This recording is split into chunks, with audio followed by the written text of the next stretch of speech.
Ibumu, ibumu, ibumu. Kenapa tema ini saya angkat? Saya terinspirasi oleh dua orang yang konsultasi. Yang pertama ada kasus dengan ibu. 6 tahun belum baikan. Ibu tidak ingin ketemu dengan anaknya. Dan anaknya pun tidak ingin ketemu dengan ibunya. Sampai saya tanya, ini yang datang malah kakaknya kepada saya itu ya. Yang datang itu kakaknya. Saya tanya, apakah pernah ditanya selama 6 tahun tidak baikan itu doanya baik atau jelek gitu? Ada apa ibu yang mendoakan kecelakaan anaknya ada? Ada. Kalau sudah emosi tidak terkontrol, begitulah manusia. Sehingga seolah-olah tidak ada lagi yang namanya ibu dan anak. Yang ada itu adalah egois saja dirinya. Dan itu adalah hal yang paling dia khawatirkan oleh Rasulullah SAW. Ya, kalau nanti ada apa-apa, kekacauan dan orang sudah mulai berpikir hanya dirinya sendiri, tidak dikenal saudara, ikhwan, kerabat, adik, kakak, ibu, bapak, bila menghalangi disikat saja. Nanti kalau ada keadaan demikian, fasbiru, tetap bersabarlah kalian. Hatta talqauni fi haudi, sampai nanti kalian bertemu denganku di telagaku di surga. Jadi yang sabar dan istiqomah dengan segala godaan, bari emosi mah kan? Karena manusia itu memang dibekali marah, dibekali suka, dibekali kecewa, dibekali bisa nangis, bisa tertawa dan sebagainya. Semua dibagi rata-rata seperti itulah. Tetapi siapa di antara mereka yang bisa mengontrol semua itu sehingga tidak keluar ucapan, tidak keluar bila perlu, tidak keluar niat, tidak keluar apalagi sampai sudah perilaku lalu keluar dari ridha Allah Subhanahu wa taala. Pertanyaannya nanti paling-paling, oh, kamu tidak ingin ya bertemu dengan Nabi Muhammad. Gitu kan, kalau kita ukurannya begitu, Pak. Itu yang mungkin harus kita pelihara. Ayat yang saya bacakan ini dalam surah Al-Ankabut, ya. Walladzina amanu, dan orang-orang yang beriman. Betapa senangnya hati kita, ya. Betapa senangnya hati kita mendengar walladzina amanu, dan orang-orang yang beriman. Maka tersentuh perhatian kita. Sambil berharap panggilan ini ditujukan kepada kita semua. Kitalah yang dipanggil oleh Allah Subhanahu wa taala dengan panggilan wallazina amanu, dan orang-orang yang beriman. Wa amilus sholihat, dan orang-orang yang beramal soleh. Karena kalau iman tanpa amal soleh tidak lengkap. Sekali lagi, iman tanpa amal soleh tidak lengkap. Lanukaffiranna anhum, pasti akan kami kifarati, pasti kami akan tutupi, sama dengan kami akan ampuni. Kalau amanu wa amilus sholihat, itu hebatnya dan kekuatan amal soleh. Karena setiap amal soleh yang dilakukan itu pasti menghapus kesalahan-kesalahan dan dosa yang sebanding. Sayyiatihim, kesalahan-kesalahan mereka, wala najziyannahum, dan akan kami balas ahsanalladzi kanu ya'malun, dengan lebih baik dari apa yang dapat mereka perbuat. Ini coba ini dulu saja sedikit ya Pak ya. Di sini ada kata apa yang dimaksud dengan ahsanalladzi kanu ya'malun. Dan kami akan balas dengan ahsana. Ini ya, ahsanalladzi kanu, ini yang penting, ya'malun. Pokoknya sebaik-baik, Allah akan membalas dengan sebaik-baik balasan dibanding dengan apa yang manusia perbuat yang hanya sesuai dengan kemampuan.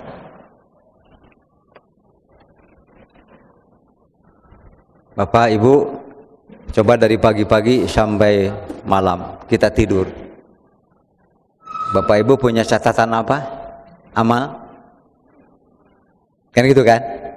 Punya catatan apa amal? Itu satu harinya. Tambah satu hari lagi. Tambah satu hari lagi. Kalau kita hitung Senin, apa sih jadwal kita? Selasa. Yang ibadahnya benar-benar, yang kita menghadap kepada Allah Subhanahu wa taala, berapa menit, Pak? Lalu kebaikan-kebaikan yang kita perbuat sebagai amal soleh, coba bandingkan dengan nikmat Allah Subhanahu wa taala pada kita. Ba'idun jiddan. Pasti jauh, Pak. Coba dengan apa bapak-bapak punya pikiran, bapak-bapak bisa ke surga? Dengan apa yang sudah ibu bapak punya sampai hari ini? Dengan apa dan yang mana ibu-ibu bisa ke surga? Ada apa? Ada yang kita merasa percaya diri? Ada yang merasa kita optimis? Kan begitu kan? Pertanyaannya amat sangat sederhana. Kalau ditanya seperti itu biasanya, aduh rada ngolapes ya. Apa bahasa Indonesia ngelapes, Pak? Ngelapes? Oh, ngeluk, Pak. agak menurun optimistis kita kalau ditanya. Kalau apalagi kalau sering-sering begitu, malah kita cari-cari catatan tambah bingung, Pak. Yang ada malah yang muncul itu kadang-kadang dosa. Dosa. Ada kekhawatiran segala macam tidak diampuni Allah Subhanahu wa taala. Padahal kita amat sangat tahu dan mengenal dengan baik bahwa kalau Allah sudah marah dan tidak mengampuni dosa kita, tidak ada artinya, Pak. Apa yang pernah kita miliki, tidak ada artinya sama sekali. Kalau Allah sudah marah dan tidak mengampuni dosa kita, meskipun dari dosa yang Bapak Ibu anggap paling kecil, apalagi kalau dosa besar, sok eta bolak-balik pikiran. Kalau begitu, dengan apa? Kok kita bisa percaya diri bahwa kita ada hak, kita bisa kita terima nanti di surga? Tetapi, begitu kita baca ayat seperti ini, lanukaffiranna anhum sayyi'atihim, dosa-dosanya akan kami ampuni, asal terus beriman, berusaha beramal soleh. Setiap orang kemampuannya beda-beda, tetapi Allah dan Rasulnya, asyari Allah Subhanahu wa taala, as-samhah al-hanafiyah. Sehingga al-Islam, ad-din as-samhah al-hanafiyah. Hei umat Islam, kalian kalau dakwah, ingat siapapun yang dihadapi, bahwa Islam itu dengan mereka tahu bahwa kita ini maklum terhadap kemampuan orang yang berbeda-beda.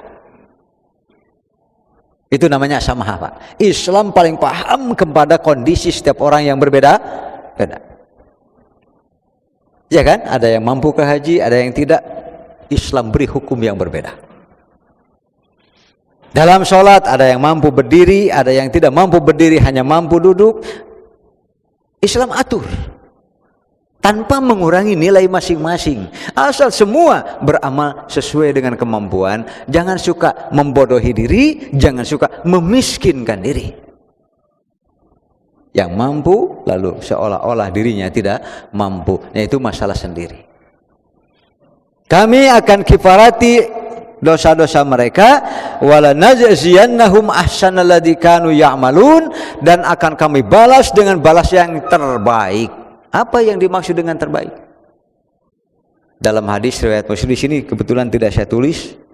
Dalam hadis riwayat Muslim dari sahabat Abu Hurairah radhiyallahu an, bahwa inna kullal hasanah tujza bi asyri amthaliha, setiap kebaikan hamba minimal 10 kali lipat. Ila sab'i mi'ati dhifin, sampai 700 kali. Coba bayangkan, Pak. Sederhananya begini, Bapak sedekah 1000, Allah balas dengan 700 kali lipat. Berapa, Pak? 700.000. Bapak 1 kali sholat Allah terima dan Allah ridho, lalu Allah lipat gandakan dengan sebanyak-banyaknya sampai umpamanya 700. 1 kali sholat Bapak sama dengan 700 kali sholat. Itu 1 hari, Pak. Kalau 5 kali 700 kali 5, Pak. Kalau 2 hari, 3 hari, jadi kalau Bapak sholat sekian ribu kali, maka dalam perhitungan pahala Allah Subhanahu wa ta'ala bisa jadi sudah berjuta-juta kali lipatnya. Dengan begitu kakara optimis deui, Pak. Makanya harapkanlah dari Allah Subhanahu wa ta'ala selalu balasan pahala yang terbaik. Bagaimana dengan keburukan dosa? Yujza bimisliha. Setiap Bapak berbuat dosa, dibalas itu 1 saja, 1 dosa 1 dosa 1. Kalau pahala 1 amal soleh, 1 amal soleh bisa minimal 10 sampai 700. Bahkan Allah Subhanahu wa ta'ala bisa melipat gandakan dalam hitungan yang kamu tidak akan bisa memperkirakannya. Itu bedanya. Kalau kebaikan dilipat gandakan sekian banyaknya, tapi kalau 1 dosa 1 saja hukumannya. Malahan mah besar harapan akan diampuni Allah Subhanahu wa ta'ala. Fa innahu yusfahu au yughfaru. Allah bisa membiarkannya karena ia memaklumi, Allah pun bisa jadi mengampuninya karena menerima taubat hamba. Jadi kesalahan itu ada yang Allah biarkan, Pak. Ada, Pak? Agus sekeun bae salah oge moal dihukum sia tah mah da sia tah mah teu nyahoan. Padahal salah nu teu nyaho ge anger, Pak. Tapi ketika benar-benar tidak tahu, tidak ada dosanya. Mudah-mudahannya banyak dosa teh saeutik geuningan, Pak, dosa teh. Ari kitu mah ari pahala banyak. Itu lamun dosa diampura, lamun kahadean diterima. Ari kitu mah pas berbuat amal baik tidak diterima, buat dosa setige jadi eta mah ngarep neraka, Pak. Matak selalu berharap rahmat Allah Subhanahu wa ta'ala. Ada penghalang kebaikan dan bisa jadi rusak juga amal-amal kita. Ini mengapa para ulama mengatakan wa munasabatu hadhil ayah lima ba'daha, keselarasan korelasi antara ayat walladzina amanu wa amilus solihat. Allah iming-imingi bahwa setiap kebaikan akan dilipat gandakan sedemikian banyak, tapi perhatikan satu, kenapa disambungkan kepada wawasoinal? Kalau di sini pakai wasona atau apa? Betul. Wawasoinal insana biwalidayhi. Kalau kamu benar orang yang soleh, kamu punya ibu pasti. Kalau kamu orang yang soleh, kamu pasti punya bapak. Seperti apa wujud kenyataan gitu kan sebagai orang soleh terhadap ibu bapaknya? Masa tidak sesuai begitu, Pak?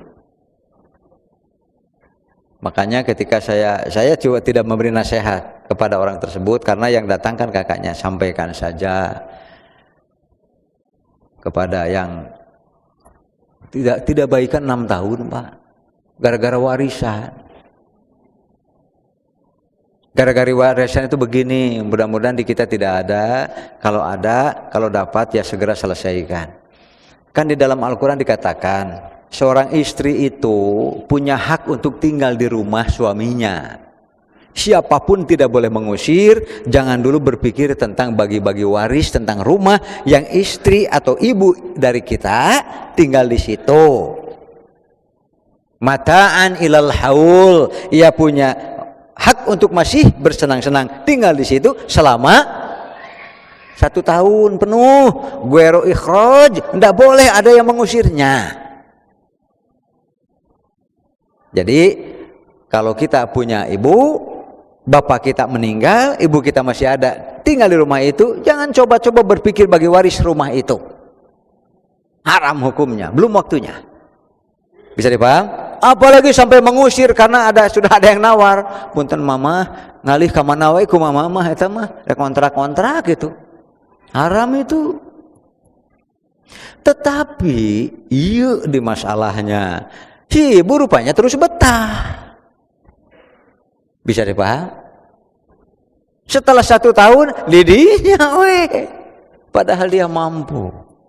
Kalau tidak mampu, ya pasti akan jadi tanggung jawab anak-anaknya. Betah sampai anak-anaknya yang sangat butuh pun susah. Tidak bisa menjualnya, itu pun jadi salah. Bisa dipahami ya? Nah, kebetulan kasus ini adalah ini keluarga kaya raya, itu masalahnya. Cuma yang seorang menginginkan rumah itu, cuma ibunya tidak mau pergi. Sampai akhirnya patugeng-tugeng, saling keras, masing-masing egois. 6 tahun tidak pernah ada doa yang baik dari kedua belah pihak. Bagi saya, kumaha ieu teh dunya teh geuningan hebatnya. Hebat. Kemudian satu lagi nih jalannya. Wa wassaynal insana biwalidayhi husna. Wasiat Allah. Wasiat Allah. Berarti wasiat Rasulullah. Kalau Anda menerimanya dengan baik, berarti Anda ini termasuk kepada wasiatullah wa wasiatu Rasulillah. Menerima wasiat dari Allah dan berarti Anda bukan orang sembarangan.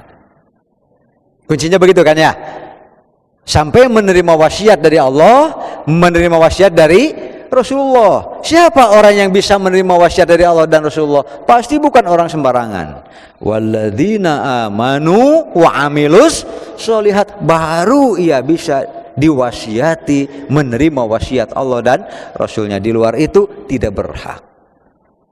Kartos Bapak Ibu, kartosnya itu supaya kita berhak mendapat wasiat Allah. Di antara wasiat Allah adalah wa wassaynal insana biwalidayhi husna wa in jahadaka litusyrika bi, dan jika satu ketika beda paham, apalagi kalau sudah beda akidah. Ada yang bertanya kepada saya, bapak-bapak, Ustaz, ibu saya kalau bab sholat, kalau saya waktu adzan tidak di rumah, main gitu, waktu kecil dicari-cari, sholat, pulang dari mana yang ditanya, di mana sholat. Tapi kalau malam Selasa, malam Jumat, ngukus Pak. Harus itu. Kalau dulu kan ada leit apa Pak? Bapak Ibu tahu leit ya? Pokoknya biasanya di belakang kita bikin bangunan, punya apa-apa, ada beras simpan di situ, ada ubi panen simpan di situ, ada suuk semua di situ, di leit naon teh. Mana beas teh geuning saep dina gentong teh mah cokot teh cenah tuh di leuit gitu kan. Ngagarantung di beungkeutan, Pak, sagegeus teh kumaha namanya. Itulah. Begitu, Pak. Kalau mau tani karena punya balong, punya sawah, itu ada bawang merah, ada apa-apa di sudut-sudut itu, Pak. Dibantu oleh tulisan Arab dari ustad, disimpan di sudut-sudut pematang sawah. Belum lagi di belakangnya dulu itu ada pohon cangkring tapi besar sekali.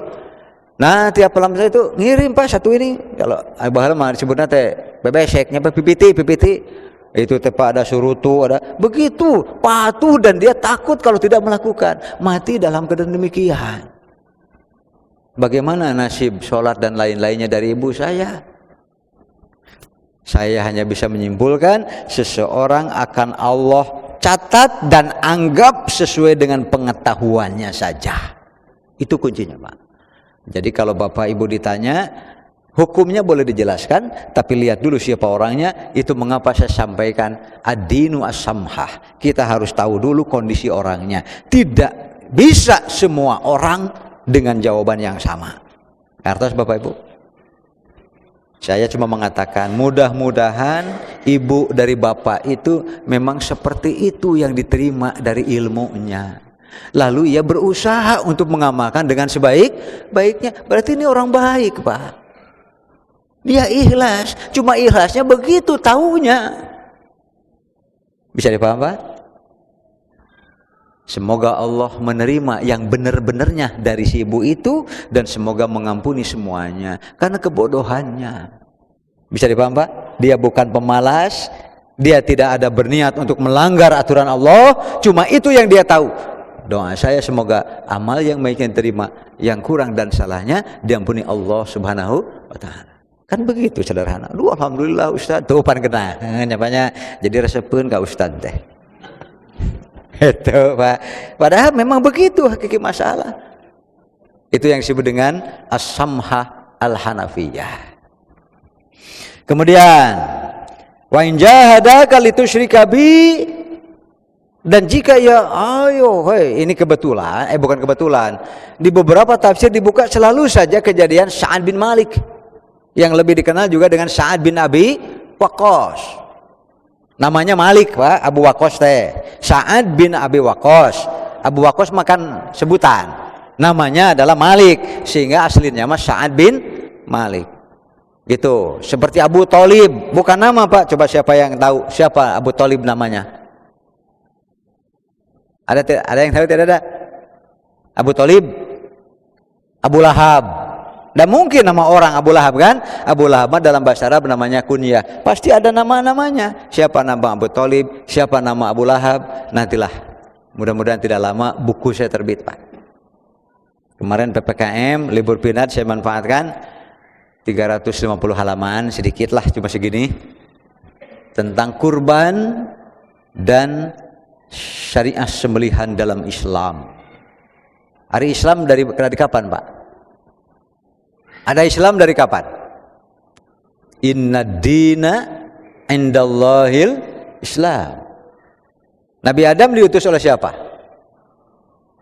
Agamanya apa? Kalau agama Allah pasti saya cari ada enggak ibadah sembelihan di zaman Nabi Adam. Bagaimana caranya? Begitu kan? Nabi Idris agamanya apa? Oh, Islam. Saya cari kurban dan sembelihan pada zaman Nabi, insya Allah zaman Nabi Adam, zaman Nabi Idris, zaman Nabi Nuh, zaman Nabi Ibrahim, zaman Nabi, dan seterusnya sampai zaman Nabi Muhammad, bahkan sampai kurban kita hari ini saya rangkum dalam buku saya. Mudah-mudahan, itu kan? Kenapa saya tanya Bab Abu Thalib? Kan nanti ada sejarahnya kan? Sejak kapan ada kurban, ada patung di Ka'bah? Patung apa yang pertama di situ? Siapa yang membawanya? Dari mana? Lalu kenapa kalau ibadah-ibadah sembelihan harus di patung itu? Hubal namanya Pak. Oh, masing-masing ada keterangannya. Ya, mudah-mudahan Bapak Ibu kalau mungkin maca eta molotok bab kurban mah. Karena kurban secara umum ada kurban akidah, akidah syirkiyah. Kurban tapi kemusyrikan, Pak. Apakah di animisme, dinamisme, jahiliyah dan lain sebagainya agama-agama tidak ada kurban? Ya ada tuh Pak. Sehingga kurban nanti secara garis besar akan dibagi dua. Ada kurban yang membawa ke surga, ada kurban yang membawa ke neraka. Dan ibadah sembelihan itu hanya salah satu model kurban saja. Karena asal arti kurban adalah pengorbanan untuk mencapai sesuatu. Geus eta mah gara-gara Abu Thalib dah gitu ya. Sa'ad bin Abi Waqqas. Hei anakku, ada nggak di sini ya Pak ya? Oh iya ada Pak. Coba di sini hadis nomor berapa? Itu aja di banyak-banyak. Jadi Sa'ad bin Abi Waqqas diancam oleh ibunya, kamu kalau tidak meninggalkan agama Muhammad, saya tidak akan makan dan minum sampai mati, sehingga besok lusa kamu terkenal sebagai orang pembunuh ibunya. Pan beratnya banyak ancaman. Terus saja dirayu, diolo dengan berbagai macam cara, malah makin keras ancamannya. Sedangkan kondisinya setiap harinya makin menurun, makin menurun. Itu manusia kalau tidak makan minum sama sekali Pak, biasanya berapa lama? Sampai akhirnya berdiskusi dengan kakaknya. Gimana caranya supaya yang penting ibu saya hidup gitu. Kenapa? Ibu saya tetap dalam kemusyrikan, tapi saya tidak akan meninggalkan agama Muhammad. Akhirnya Pak sampai dibuka mulutnya dengan paksa, lalu ambil kayu, ditunyel Pak. Apa dalam bahasa Indonesia ditunyel Pak? Ya, jadi ditahan dengan kayu. Iya kan selangap gitu, menganga mulutnya, dimasukkanlah air, dimasukkanlah makanan dipaksa. Semua orang menjadi tidak tega. Karena cara perlakuan seperti itu adalah perlakuan yang kasar. Bisa dipahami ya? Seolah-olah karena saya sudah Islam, saya benar, kamu salah, terserah nasib kamu seperti apa. Masa kepada ibu seperti itu? Padahal ibunya musyrik. Iya mah pupusuhan, padahal inungna muslimah, anakna muslimah. Saya nggak habis pikir. Bisa dipahami ya? Walaupun ibu musyrik, di sini tetap dikatakan ma laisa laka bihi ilmun fala tuti'huma. Nanti Bapak Ibu bisa lihat dalam surah yang lainnya, ya, dalam surah Al-Isra. Sama dimulai dengan wawasoyan di sana, kemudian nanti ada kata-kata wa imma yablughanna, gitu kan? Wa imma yablughanna al-kibaru. Nanti kalau ternyata Anda sebagai seorang anak oleh Allah Subhanahu wa taala diberi anugerah rezeki yang luar biasa berupa rentaknya ibu bapakmu. Au ahaduhuma, atau salah satu dari ibu bapakmu, ketika Anda mengalami bersama ibu bapak yang renta, apalagi sakit-sakitan, berpikirlah bahwa bisa jadi sekarang ibu kita seperti itu, nanti kita seperti itu bersama anak-anak kita. Bisa dipaham Bapak-Ibunya? Lamun orang mikirna kitu bakal apik, Pak. Bisa jadi kita pun akan mengalami seperti itu. Saya mau tanya kepada ibu bapak engke ngalaman gitu moal kolot bari jeung ripuh sakit-sakitan lalu diurus anak. Ya enggak tahu kan? Makanya bagi siapapun yang mengalami seperti itu adalah titipan Allah Subhanahu wa taala. Ya. Matak fala takul lahuma uffin, jangan pernah berkata sesuatu yang sifatnya menusuk hati mereka. Jangan pernah berbuat sesuatu yang menusuk hati mereka sehingga sakit, tapi mereka tidak bisa ngomong dan tidak berani. Takut anaknya makin galak, takut tidak diurus, tapi sakit ini tidak terobati. Sakitnya tuh di sini ya, di dalam hatiku. Itu kan? Hati-hati Pak, doa ibu itu hati-hati karena tidak ada pembatasnya dengan ijabah Allah Subhanahu wa taala. Hati-hati. Kemudian hadis di bawahnya, ini gini Pak yo.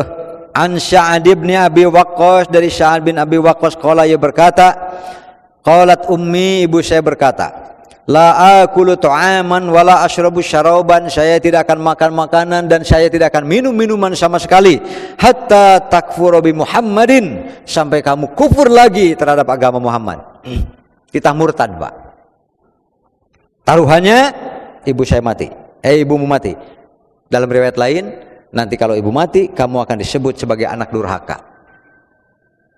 Kamu akan disebut sebagai pembunuh ibunya. Kan mengerikan ya Pak ya, ancaman deh.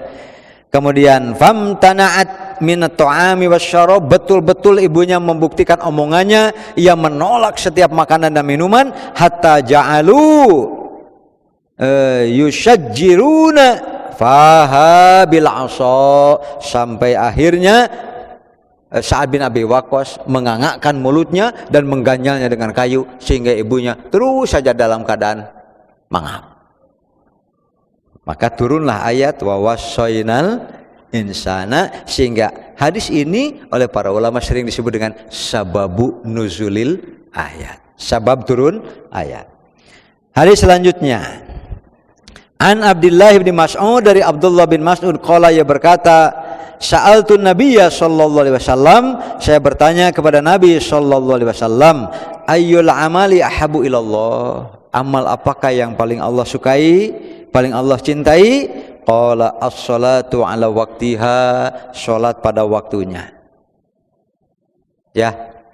Kemudian qala tsumma ayyun, lalu apa lagi? Qala tsumma birrul walidain. Yang kedua adalah berbakti, berbuat baik kepada ibu dan bapak. Qala tsumma ayyun, lalu apa lagi? Tsumma al jihadu fi sabilillah. Coba Bapak Ibu bayangkan kalau jihad fi sabilillah dalam arti perang, lalu terbunuh di medan perang karena melawan orang kafir, membela agama Islam, maka ia syahid. Dalam hadis-hadis betapa keutamaan orang yang mati syahid itu luar biasa. Bahkan Al-Quran mengatakan, wala tahsabanna alladzina qutilu fi sabilillahi amwata bal ahya'un 'inda rabbihim yurzaqun. Tapi keutamaan itu masih di bawah keutamaan Anda berbakti kepada ibu bapak. Makanya secara urutan summa ayun, ini pakai summa Pak, beda dengan waw. Summa itu namanya disebut dengan tartib, menunjukkan urutan. Bisa dipahami ya? Rasulullah apa yang pertama-tama yang paling Allah sukai? Apa yang pertama adalah as-salatu ala waktiha. Lalu setelah itu apa? Kan begitu Pak? Birrul walidain. Setelah itu apa? Al-jihadu fi sabilillah.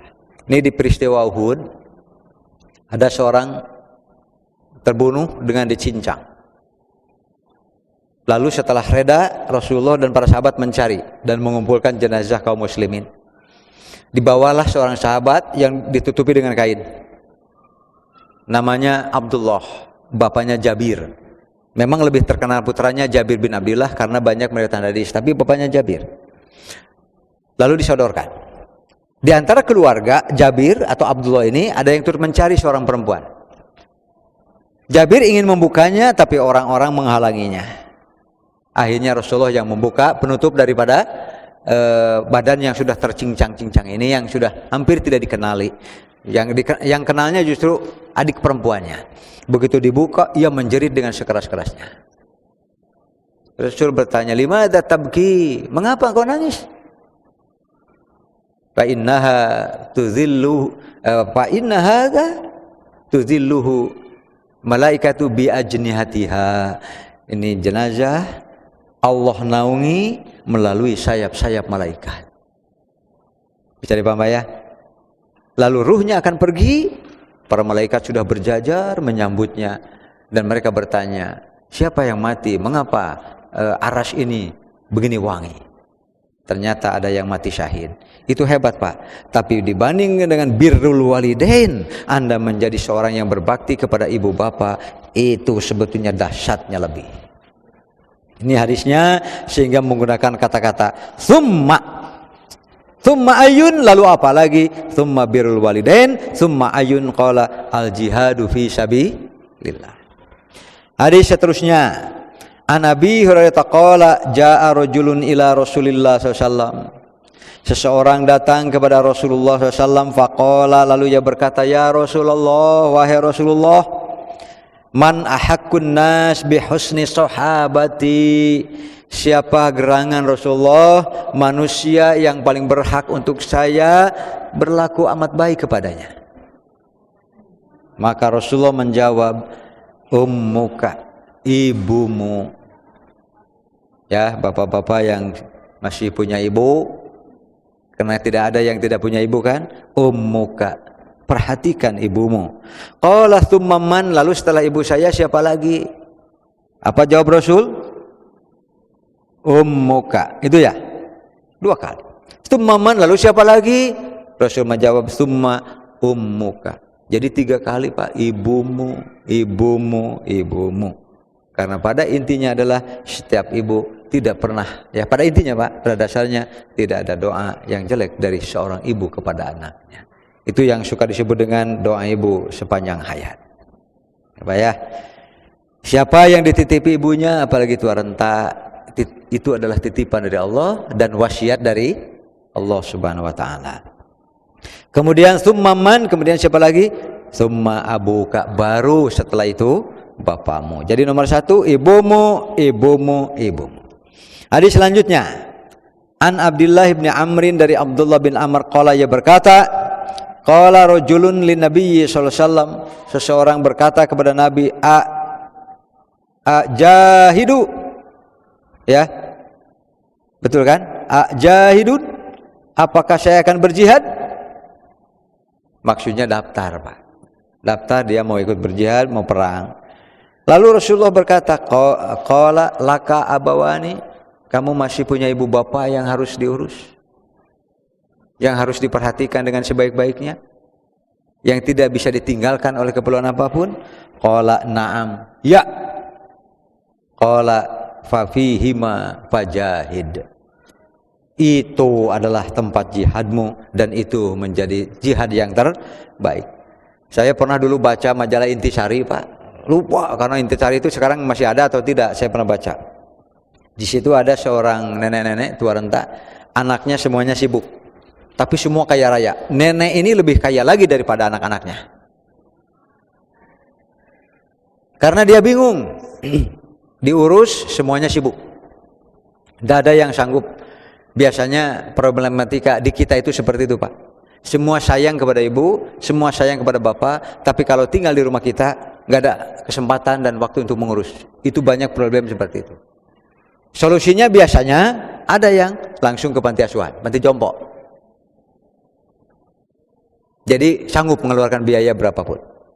Ada yang lebih canggih lagi, karena anak-anaknya kaya, ibunya juga kaya, kerjanya itu kapal pesiar. Jadi diberikan tiket, diurus dengan seekor anjing. Nah, gitu, Pak. Dengan seekor anjing. Saya baca buku ini ya. Kemudian, jadi dia around the world. Pesiar terus per 6 bulan, Pak. Katanya begitu 6 bulan, sampai ke titik lagi, daftar lagi, menunggu mati. Ternyata benar. Mati di kapal pesiar. Ia sudah buat wasiat bahwa semua kekayaan yang saya miliki diwariskan kepada anjing. Sehingga tahun berapa saya lupa, dikenal anjing terkaya di dunia. Tanda tangannya luar biasa. Kakinya, Pak, kakinya luar biasa. Saya tidak tahu nasib anjing itu dan nasib kekayaan, karena alhamdulillah tidak ada kaitan dengan saya sama sekali, Pak ya. Nah, ibu juga jangan memikirkan. Pesan dari saya itu apa? Banyak keluarga, bahkan anaknya banyak, tapi begitu ibunya membutuhkannya, bapaknya membutuhkannya, seringkali alasannya sibuk. Bisa dipaham, Bapak ya? Mudah-mudahan kita tidak mengalami seperti itu. Kalau bisa bersaing, berebut di rumah saya, di rumah saya, di rumah saya. Karena itu wasiat Allah dan pintu rahmat dibuka begitu lebarnya oleh Allah untuk kita. Nih penutupnya, Pak. An Malik ibn al-Husain ibn Malik ibn al-Huwairis an abihi an jaddihi. Qala su'ida Rasulullah sallallahu alaihi wasallam al-mimbar. Rasulullah naik mimbar, falamma raqiya, ketika beliau naik trap pertama, atabatan, trap pertama dari mimbar beliau, karena mimbar beliau ada beberapa trap. Qala amin, tiba-tiba naik trap satu, amin. Beliau berucap begitu. Para sahabat cuma bisa melihat, ini amin karena apa? Untuk apa? Mereka belum mengerti. Tsumma raqiya atabatan ukhra, naik lagi ke trap kedua. Faqala amin lagi, beliau berucap begitu. Tsumma raqiya atabatan salisatan, lalu naik lagi ke trap ketiga. Faqala amin lagi. Tsumma qala, baru Rasulullah menjelaskan, atani Jibril, barusan itu Jibril datang.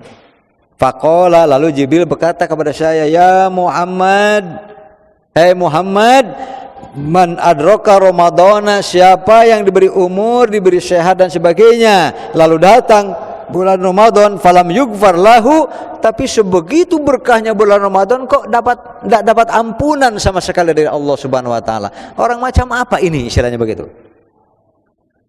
Fa'abadahullah, semoga Allah menjauhkan dia dari ampunan Allah.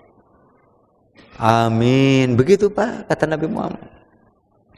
Kemudian yang kedua, amin yang kedua apa? Waman adroka walidayhi, siapa yang masih diberi umur untuk hidup bersama-sama dengan ibu bapaknya, au ahaduhuma, atau minimal salah seorang dari ibu atau bapak, pada kholan naro, sakitu diberi kesempatan, wasiat Allah kepada dirinya, diberi kesempatan, dibuka rahmat begitu lebar, kamu masih diberi kesempatan dengan ibu bapak, itu pintu rahmat besar. Tidak dimanfaatkan, Pak. Malah terus berdiskusi tak kunjung selesai, ibu bapaknya tidak terurus, kamu saja, kamu saja, kamu saja antara adik dan kakak. Bagaimana kalau kejadian seperti itu? Kalau yang jadi ibu bapaknya bapak ibu bagaimana, Pak? Sakit enggak? Sedih enggak, Pak? Kade bisi engke mah eta teh gitu bahasa Sunda mah bisi kalaman. Terus anak-anak teh pada enggak mau kita tinggal, Pak. Nauzubillah min dzalik ya.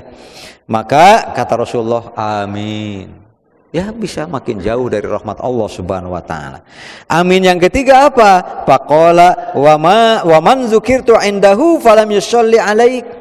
Kalau nama Nabi disebut, ucapkan refleks, passing refleks Nabi Muhammad sallallahu alaihi wasallam. Si refleks biasakan, maka kalau kita tidak peduli sama sekali padahal nama Nabi disebut, maka fa'abadahullah. Semoga Allah menjauhkan dari rahmat Allah Subhanahu wa taala. Qala itu Pak, qala amin. Qul amin. Katakan oleh Muhammad amin. Faqultu amin. Begitu Bapak Ibu yang mengenal Allah Subhanahu wa taala, dari antara dua orang tua kita itu adalah ibu bapakmu, dan terutama lagi tolong perhatikan wasiat Allah apabila sudah dalam keadaan renta. Demikian dulu, sebetulnya ada beberapa pertanyaan nanti sajalah ya Pak ya. Sekarang ini baru mukadimah pengajian kita. Sekali lagi mudah-mudahan pengajian ini lancar, selalu dalam perlindungan Allah Subhanahu wa taala. Begitu juga bapak-bapak, termasuk yang ibu-ibu, dijanjikan oleh Rasulullah sebagai hamba-hamba yang dalam naungan sayap-sayap malaikat. Aqulu qouli hadza wa astaghfirullahi wa lakum wa lakum minkum. Wassalamualaikum warahmatullahi wabarakatuh.